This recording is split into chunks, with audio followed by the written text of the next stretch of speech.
High বন্ধু, পাঁচমিশালি ব্লগে আবার সবাইকে স্বাগতম। নমস্কার, আমি রিঙ্কি বৈদ্য চলে এসেছি কলকাতা থেকে। দেখো, আজকে আমি চলে যাচ্ছি বড়বাজারে।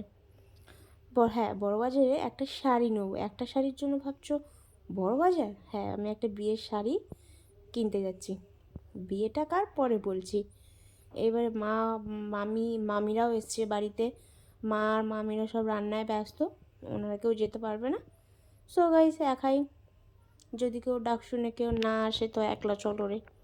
তাই আমার সাথে তো যাওয়ার কেউ নেই, তাই আমি একাই যাচ্ছি। তো আমি বেরিয়ে তো পড়লাম বন্ধু, যে আমি তো ভালো মোন্নাটা নিয়ে যাচ্ছি, শুধু মনে খুব ঠান্ডা লাগবে। ও বাবা, বাইরে বেরিয়ে দেখি যা রোদ্দুর, ঠান্ডা তো ঠান্ডা, মনে হচ্ছে না গরমকাল পড়ে গেছে। তো যাই হোক, চলে গেলাম সোজা অটো স্ট্যান্ডে। এখান থেকে অটো গিয়ে দেখি আজকে আর ওয়েট করতে হয়নি, সঙ্গে সঙ্গে অটো পেয়ে গেছি। অটো থেকে উঠেছে সোজা শিয়ালদায় ওটা মানে জ্যাম খেতে খেতে বাড়ি, মানে গন্তব্যস্থলে পৌঁছানো আর কি। এই যে শুরু হলো জ্যাম খাওয়া। জ্যাম খেতে খেতেই তো পেট অর্ধেক ভরে যায়, কী আর বলবো বলো। তো চলো, তাও শিয়ালদায় চলে আসলাম। শিয়ালদা থেকে নেমে কিছুটা হেঁটে যেতে হয়। হেঁটে আবার জ্যামে পড়ে গেছিলাম। জ্যামটা কাটিয়ে শিয়ালদায় নামলাম, নেমে ওখান থেকে হেঁটে যেতে হয়। হাঁটাতেও কত ভিড়, লোক আর লোক, আর কত দোকান। যাই দোকান দেখি তাই কিনতে ইচ্ছা করে, কিন্তু কি করব, গান্ধী দাদাও বলছে একটু রয়েস হয়ে রিঙ্কি, একটু রয়েস হয়ে। আমি বললাম তাও ঠিক, চলো। এবার পৌঁছে গেছি, আমরা অটোতে উঠবো। অটোয় উঠে সোজা চলে আসলাম বড়বাজার।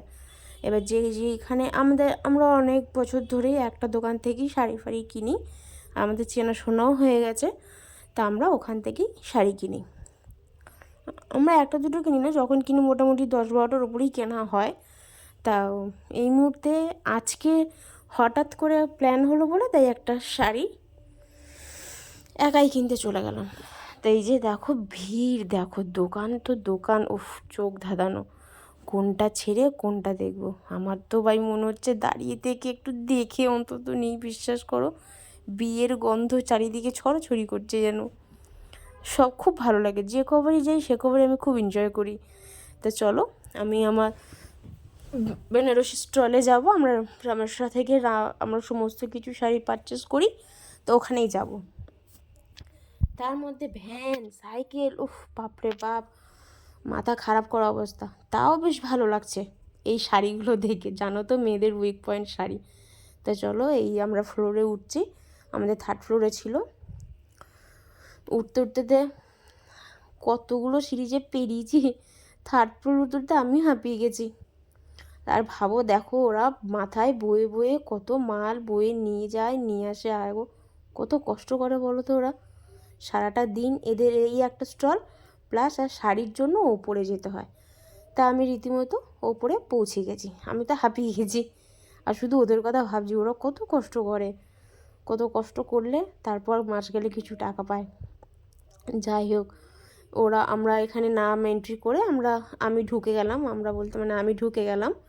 এই যে ঢুকে গিয়ে বেনারসি স্টলে ঢুকে কোনটা ছেড়ে কোনটা নেব, বাপরে বাপ, মনে হচ্ছে না সবগুলোই নিয়ে নিই, কিন্তু কিছু করার নেই, আমি একটাই নিতে গেছিলাম, তাই একটাই নিয়েছি। কোনটা নিয়েছি গাইস কমেন্ট করে জানিও।